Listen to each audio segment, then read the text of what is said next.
Welcome back to the channel. Today we're going to push ourselves to the edge of insanity and shoot a Holga.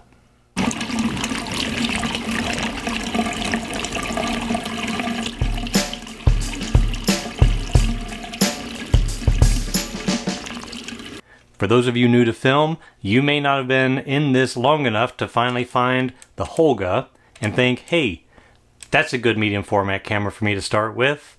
Instead, you're going to find this plastic piece of crud that's going to eat through more film than if you just went out and bought a Hasselblad instead.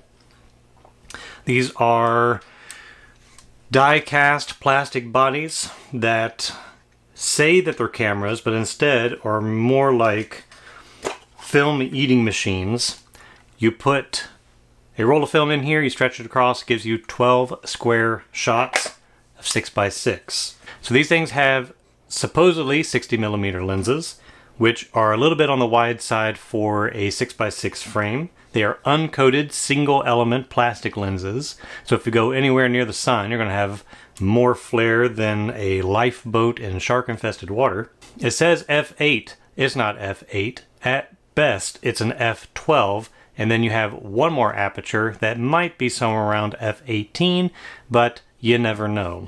It has two shutter speeds, bulb and instant. If it's a new camera, like this one, that instant may be something like 1/100th of a second.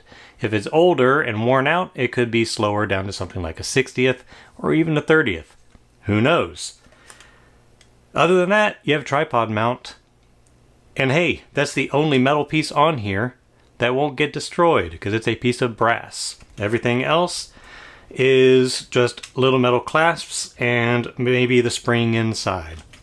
There's no film counter. You have a little window on the back so you can see what frame you're on.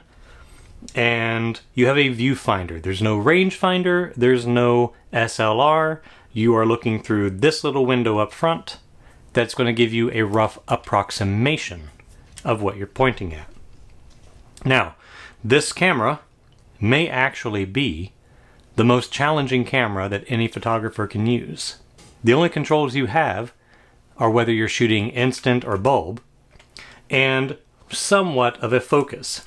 Does have a screw focus here, but there's no distance markings whatsoever.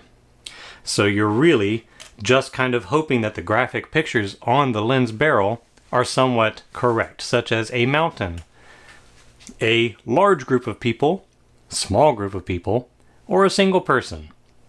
Are you going to be in focus? What does a single person mean? Does that mean I'm 3 feet away, 5 feet away? Who knows? Good luck. Now, the reason why this might be the greatest challenge for a seasoned photographer is that because there are virtually no controls on this, you are left to purely what you can see and frame through that viewfinder. There are no excuses. It will lay bare, like an 800 speed film in the bright sunlight, all the faults that we have in ourselves and how we make a photograph. You don't get to control your shutter speed. You don't get to control your aperture to any real degree, and good luck knowing what focus you've got. If you don't have that distance scale perfectly right, it's going to show you. If you point too close to the sun and you get flare, it's going to show you. It takes more tape than a Sony Walkman to seal up all the gaps on the back here so that you don't get light leaks, ruining what the flare in the lens let by. These cameras will drive you to the edge of madness, letting you think that you're a good photographer when in fact you've relied on all those different controls: shutter speed, aperture, film speed, good focus scales, autofocus, frame counters.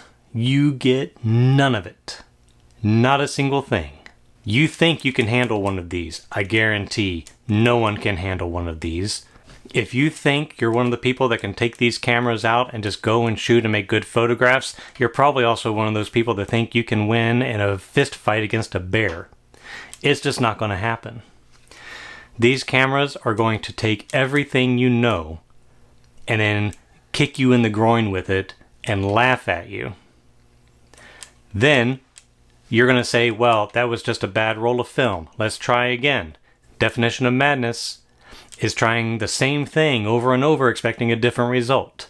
And this is pure madness.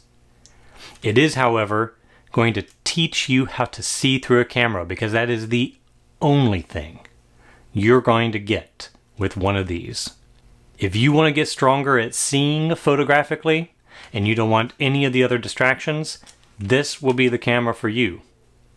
Because there are no other controls to distract you from just looking through this tiny little window that's only closely approximates what's actually being seen through the lens. So if going out there with your new Nikons or your large formats or your Hasselblads and you think, man, this is too easy, I wish there was something that would really, really ramp up the difficulty, get one of these. It's going to be difficult. And we're going to tell ourselves that we're having fun. But there's no fun to be had here. Only pain and misery.